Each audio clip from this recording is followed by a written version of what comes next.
Transcribed. From Hollywood, NBC brings you Hedda Hopper.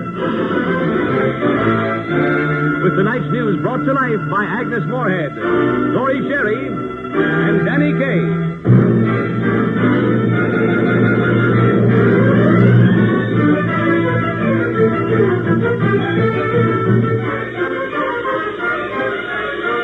And here she is, from the desk by the window looking right down on Hollywood and Vine, Hedda Hopper.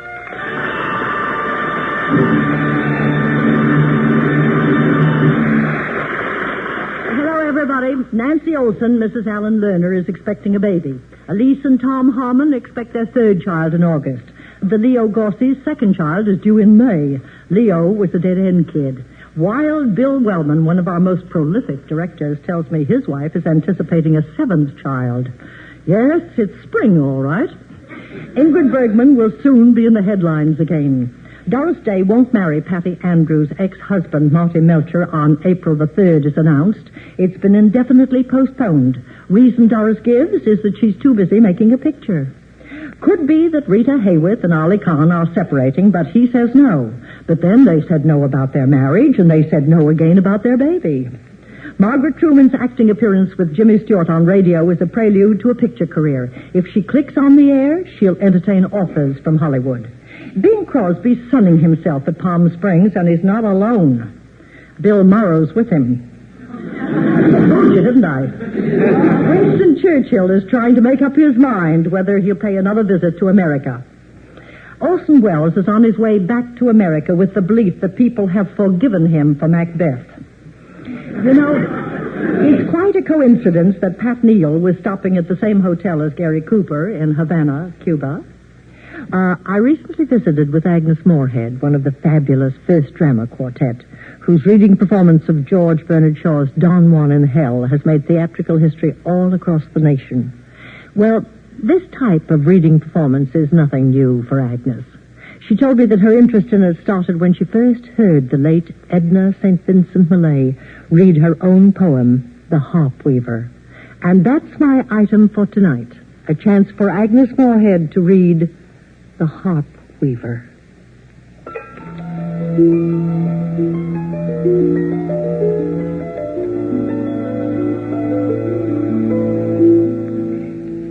Son, said my mother when I was knee-high, you've need of clothes to cover you, and not a rag have I.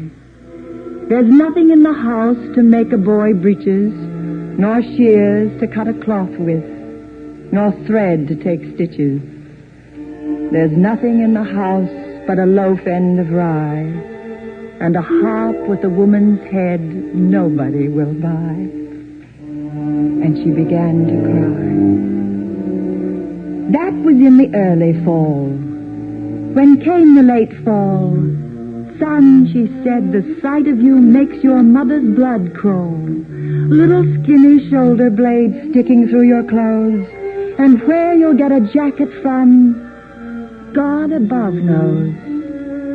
It's lucky for me, lad, your daddy's in the ground and can't see the way I let his son go round.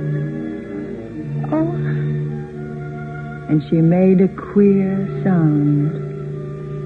That was in the late fall. When the winter came, I'd not a pair of breeches nor a shirt to my name. I couldn't go to school or out of doors to play, and all the other little boys passed our way. Son, said my mother, come climb into my lap, and I'll chafe your little bones while you take a nap. Oh, but we were silly for half an hour or more. Me with my long legs dragging on the floor, a rock, rock, rocking to a Mother Goose rhyme. Oh, but we were happy for half an hour's time. But there was I, a great boy, and what would folks say to hear my mother singing me to sleep all day in such a daft way? Men say the winter was bad that year. Fuel was scarce and food was dear. A wind with a wolf's head howled about our door, and we burned up the chairs and sat upon the floor. All that was left us was a chair we couldn't break, and the harp with a woman's head nobody would take, for song or pity's sake. The night before Christmas, I cried with the cold. I cried myself to sleep like a 2-year-old. And in the deep night, I felt my mother rise and stare down upon me with love in her eyes. I saw my mother sitting on the one good chair, a light falling on her from I couldn't tell where, looking 19 and not a day older, and the harp with a woman's head leaned against her shoulder. Her thin fingers moving in the thin, tall strings were weaving wonderful things. Many bright threads from where I couldn't see were running through the harp strings rapidly, and gold threads whistling through my mother's hand. I saw the web grow and the pattern expand. She wove a child's jacket, and when it was done, she laid it on the floor and wove another one. She wove a red cloak so regal to see. She's made it for a king's son, I said, and not for me. But I knew it was for me. She wove a pair of breeches quicker than that. She wove a pair of boots and a little cocked hat. She wove a pair of mittens. She wove a little blouse. She wove all night in the still, cold house. She sang as she worked, and the harp strings spoke. Her voice never faltered, and the thread never broke. And when I awoke, there sat my mother with the harp against her shoulder, looking 19 and not a day older. A smile about her lips and a light about her head, and her hands in the harp strings, frozen, dead,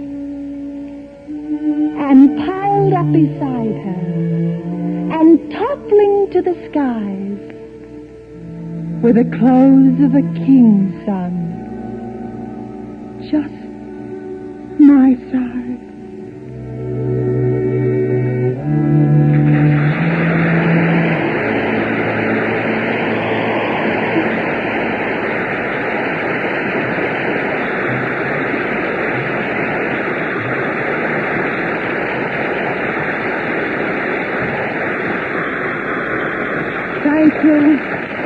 Thank you, Agnes Moorehead. That was so beautiful. Judy Garland was accompanied to New York by Sid Luft, but he didn't go to England with her. Lloyds of London are flying a doctor over to examine Errol Flynn's back. They're trying to save that $2,400 a week they've been paying him since his injury. Perla Mesta will be in San Francisco the end of May to make a speech. I hope she won't choose how to give a party as her subject, because some of the greatest hostesses in the world live in that city. And incidentally, I'm flying to San Francisco on Tuesday to participate in the 58th anniversary of the National Council of Jewish Women. In our town, there's nothing as important as how Hollywood sells itself to the rest of the country. Our publicity. The other night, one of our biggest executives, Dory Sherry, vice president in charge of production at MGM, gave a speech to the independent screen publicists. Dory explained his recipe for improving our town's position in the public eye. He said we writers should soft-pedal the scandal and the dirt. Do I agree? I certainly do not. Now, wait a minute, Hedda. If you were to agree with everything I said, and if I were to agree with everything you said, I probably wouldn't be on this program. However, let's agree to disagree agreeably, and let's first decide what we're going to disagree about. I did not ask that writers soft-pedal scandal and dirt. I merely ask that we make an effort to loud-pedal the accomplishments and achievements of the industry and of most of the people in it. Well, isn't that distorting the truth? After all, a reporter's job is to report. And if people insist on getting into trouble... Now, wait a minute. If people get into trouble, the Moving Picture Industry Council is all for the reporters reporting the incident exactly as it happened. A personality's conduct is his own responsibility. And I certainly would not pretend to ask the press to suppress anything. We only ask that reporters report some of the plus side and not magnify some of the minus side. For instance, if one of our personalities becomes involved in a hit-and-run case or any other crime, then he has broken the law, and that's legitimate bad news. But if he happens to be at a nightclub and is heckled into an argument, I don't think this is the sort of incident that is big enough news to push Korea off the front page. Well, that's not the same subject, Dory. You're talking about false reporting. Well, that's exactly what I talked about to the publicists. There are many stories that are printed only because of the fame of the people concerned. I don't say that this responsibility is the sole responsibility of the press. Very often, antiquated studio publicity notions create false impressions. America is essentially a moral country, and Hollywood a moral city. We're just anxious to have more people know that. Well, I'll agree with you on that. But why don't you make more pictures showing just that quality? Intruder in the Dust, for instance, may have been a small segment of the truth about America, but it didn't approach the whole truth. America's also essentially human. We love heroes. We adopt movie stars as our own. We're curious to know everything about them, not just half. Well, that's exactly my point. We know there are plenty of good stories that would be colorful and glamorous enough to satisfy all the readers. We happen to believe that people are as interested in reading good things as they are bad. Or see the good things on the screen as well as the bad. Well, we know that it's perfectly human to be interested in stories about people's failings and mistakes. But I was told recently by a very prominent publisher of a national magazine that he devotes 16% of his copy to what we call plus news about Hollywood, and his circulations increased by 1 million. I think that's a pretty good argument for our point of view. Since we're talking about truth, Dory, how about picture advertising? For instance, take your picture, Battleground. Mm-hmm. Denise Darcel had only a bit in that picture yet. In some of the ads, the public was led to believe that she was more important than she actually was. Why do studios still use that old, stupendous, colossal type of advertising, with every picture advertised as being the greatest and every movie ad with the girl fully undressed? Wouldn't you say that's the same old, false style of public relations? Well, now, it would be ridiculous for me to say there have not been big errors in motion picture advertising. But this fall is not unique to the picture business. It's true of all businesses. Everybody uses extravagant terms to praise their own product, whether it's indigestion pills, motor cars, floor polish, cigarettes, or movies. But these were salesmen, Dory, and obviously not seekers after the truth, as we are. Well, you certainly have a point, truth in advertising, but let me ask you, how many people would buy the toothpaste that was advertised as, this is a nice toothpaste, smells pretty good, won't cure anything, won't get you married or make you a big success, but it isn't much worse than any of the others? Or, this is just another movie, not the greatest, but it should keep you occupied for an hour and 15 minutes. Well, how many people are buying our pictures today, Dory? About 80 million a week. Well, I had a letter last week from a small theater owner who said, we bought this theater to support us. We ended up supporting the theater. But you still think that the greatest harm done to our industry is when big names are given unpleasant and often unnecessary publicity? Well, of course. Generally, I have to say that's so. Well, what about the headlines regarding communists in Hollywood? Well, they certainly are big headlines. But I'm not too concerned if what finally emerges is the truth. Because the truth will show that there's a tiny, small percentage of people who are communists. I'm sure no greater than in any other business or any other section of the country. As a matter of fact, only 100 out of 35,000 are under any cloud. But ours is a peculiar business. You know and I know that we have the greatest medium for disseminating propaganda, good or bad, in the entire world. It's not just another industry. So what do you think about exposing or defending people like Larry Parks and the others? Well, I believe that those who refuse to cooperate and refuse to answer the committee can solicit no support from the industry. Those who admit that they once were communist members but who have seen the light of day, well, that's up to the American public. The Daily Mirror in New York, in an editorial, says, Larry Parks has set a pattern for others in Hollywood. Let him have a square deal. Okay. Now, I'd like to quote what I said in my column in the New York Daily News. 1, 2, or 10 careers in Hollywood aren't worth a dime unless we're willing to lose them for our country. Why so much emphasis on one career? I, for one, believe that the life of one soldier fighting for our freedom is worth more than all the careers in all of Hollywood. Well, Larry's a public figure.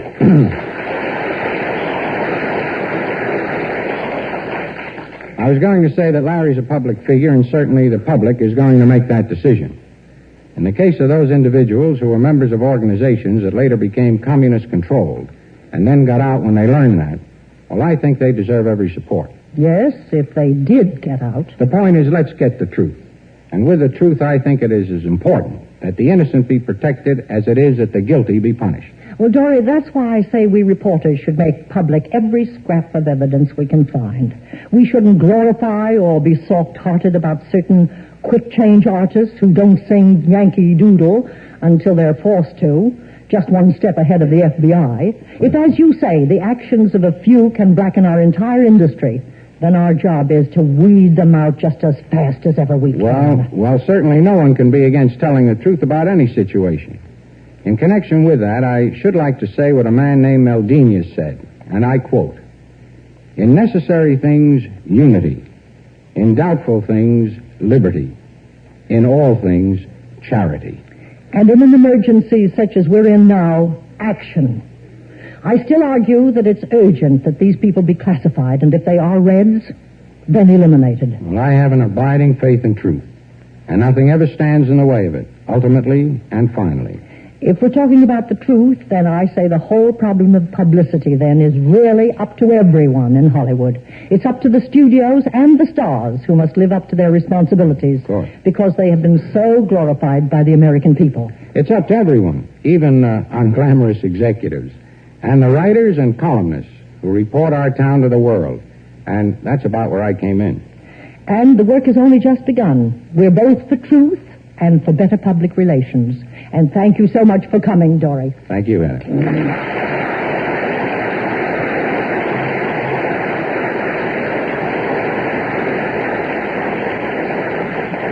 Josephine Hull was the biggest hit of all the Academy winners, and the youngest glamour girl, Marlene Dietrich. I was so certain that Jose Ferrer and Judy Holliday would win the two top awards that I offered to bet anybody in Hollywood $1,000 on it.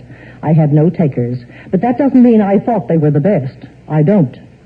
Celeste Holm and Sam Jaffe were sitting in a New York cafe listening to the awards. When Jaffe lost to George Sanders, he said, "Well, that's that." Then Celeste lost to Josephine Hull. She turned to Jaffe and said, "Shall we dance?" Richard Basehart flew to London without studio permission to pop the $64 question to Valentina Corteza. He came back a sadder and a wiser man. You know, I've always been a great admirer of Maurice Chevalier. I'm also a great fan of Danny Kaye. Well, when I saw 20th Century Fox's brand new picture on the Riviera, I really hit the jackpot.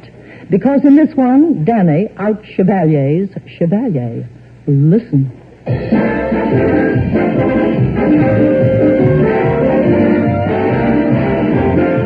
If you look, you see the people from Paris playing on the Riviera. When there's ice and snow, it's nice to go where the moon cloud alone is clear. All the girls are gay and they parle français anytime, any place, anyway. If you want another kiss, but you don't think that you should, on the Riviera, oh, you would if you're just out to bust out and see what life can give. The place to live is the Riviera. You know, I tell you, why not come with me on the magic carpet of the motion picture to the playground of the world, Nice, which is just a stone's throw from Cannes, which is just a stone's throw from Monte Carlo, which is just a stone's throw from Gibraltar, which is just a stone. As we sail down the Mediterranean, our trip is uneventful, except our cameraman fall overboard. And our director, who have brought along his parents, developed a bad case of mal de mer. He is sick of his mother. We disembark and go immediately to the most famous historic monument of the Riviera, the roulette table. And it is here we find the croupier, man with very bad cough. We express to him our sympathies, and he exclaims, "Merci," which means thank you. We reply, "Pas du tout," which means father of twins. Not to be confused with Pas de deux, father of idiot twins. Pronounced deux.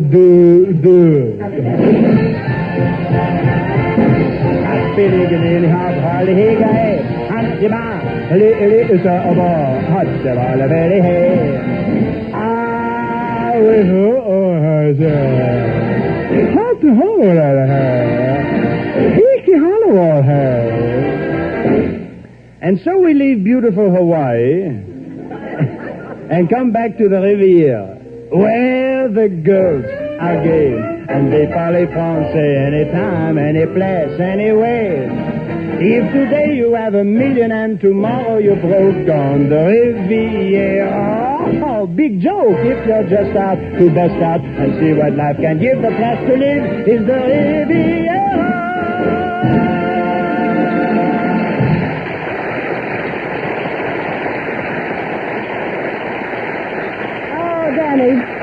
Say, you know what I'd like to do, Hedda? I'd like to come on the show some afternoon and have an argument. You know, I always come on. I'm just a little minstrel boy who's singing songs and things. I'd really like to discuss something with you. Well, I'd like to discuss anything with you. What shall we discuss? Well? Pick your subject. All right. You know, being engaged in the motion picture business, I feel that those people, not as a group, but definitely we have, as we sincerely believe... Oh, definitely. That I agree with that. If you were misled by advertising and somebody said, go in and see the picture, it doesn't smell bad, and the toothpaste you use will not be, do you honestly think, well, Hedda, I think we're too childish? Seriously now, you know that in the last 10 years, pictures have really come of age. As far as musicals, I don't know anything about the other ones, but you remember musical pictures years ago? I remember them 35 years ago, do you? Well, goodbye. I remember pictures. When you saw one musical picture, you saw them all, you know. It didn't really matter. You walked in the theater, and if the woman in front did take her hat off, and you did look at the screen, what did you see?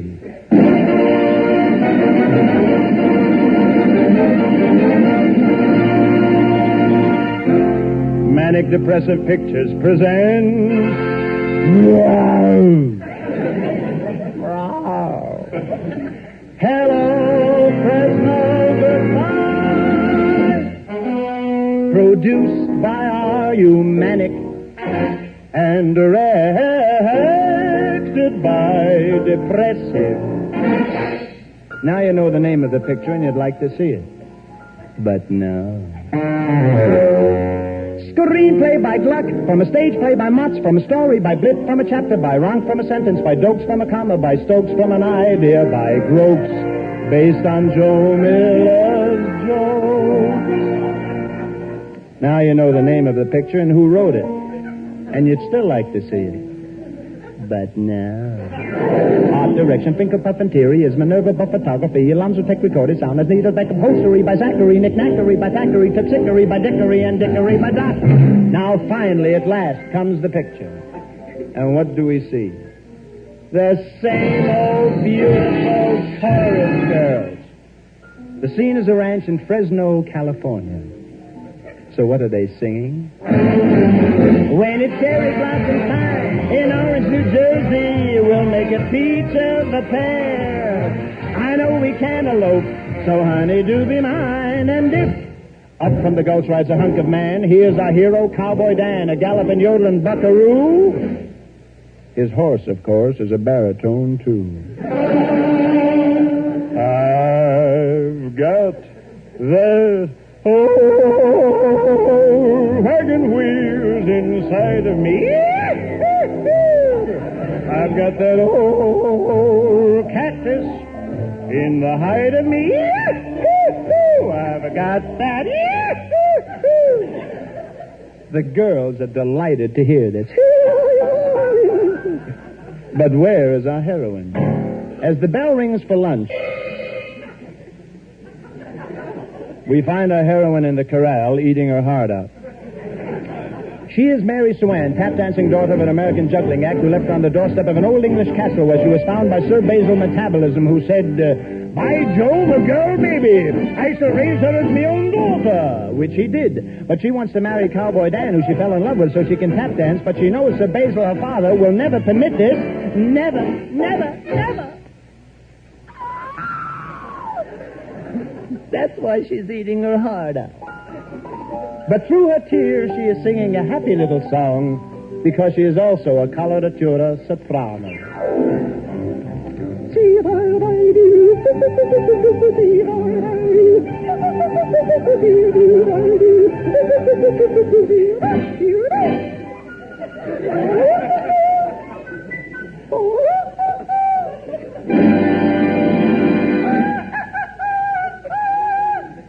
She is beside herself. Her favorite position. Oh, Father, you must let me marry Cowboy Dan. He owns the biggest ranch in Texas, bar none. Bar none? Why, that's the password of the FBI. It can't be. No, yes, yes, no, yes, yes, no, yes, yes, no, yes, yes, it can't be. But it was. He rushes to Mary Swan. Mary Swan, you must help me out. Can you tap out a message in code? This is her big chance. Now she can tap dance, which she does. But what has she done?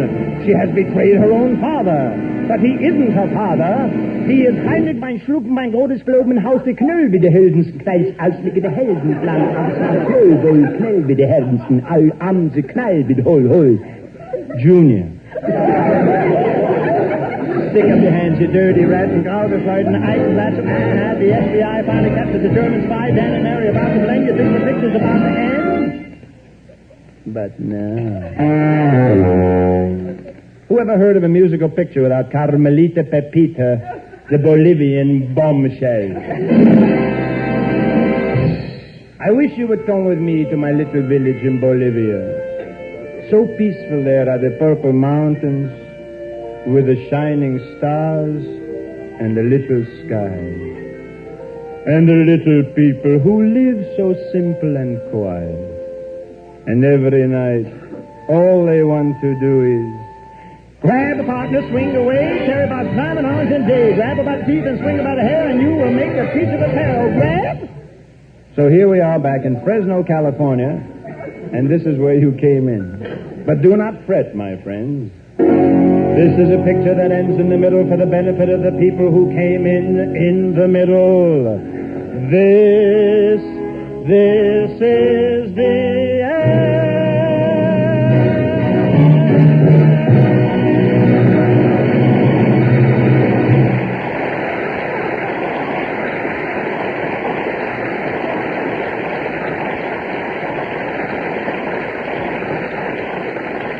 Yes, thank God we still have our Danny Kays, and we still laugh in America.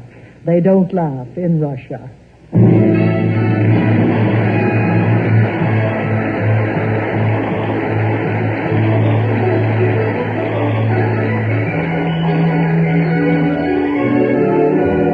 NBC will again bring you Hedda Hopper with Hollywood news brought to life by the Andrews Sisters, a provocative discussion with Richard Carlson, and a dramatic highlight with Charles Boyer. Good night, everybody.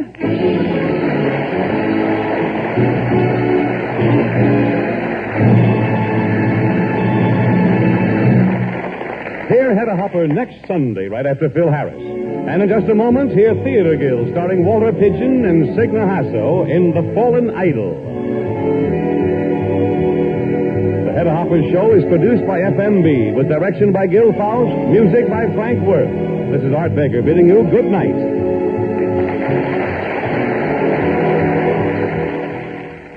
This program was transcribed. 3 chimes mean good times on NBC. Coming up next, it's The Fallen Idol, starring Walter Pidgeon and Signy Hasso on the Theater Guild on the Air. And for adventure in the modern-day Wild West, hear Joel McCrae tonight as he stars in Tales of the Texas Rangers, authentic stories of the nation's oldest police force. Now, hear The Fallen Idol on Theater Guild on NBC.